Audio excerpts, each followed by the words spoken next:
How to cancel Netflix auto payment. Hello everyone, welcome to our channel. Let's see how we can do it. For this, you will have to open up Netflix in your web browser. Even if you are on mobile device, simply use your web browser on your mobile instead of going for the application, as this option might not be there for the app. So after opening up your Netflix account on the web browser, go to your account section. And over here, you would be able to find this option of manage membership. Simply click on it.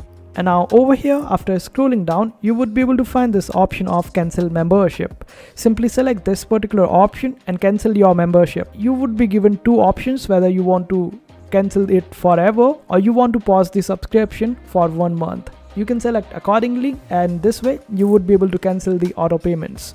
And this is how you do it. I hope this video was helpful. Make sure to hit that like button and also subscribe to our channel for more helpful videos.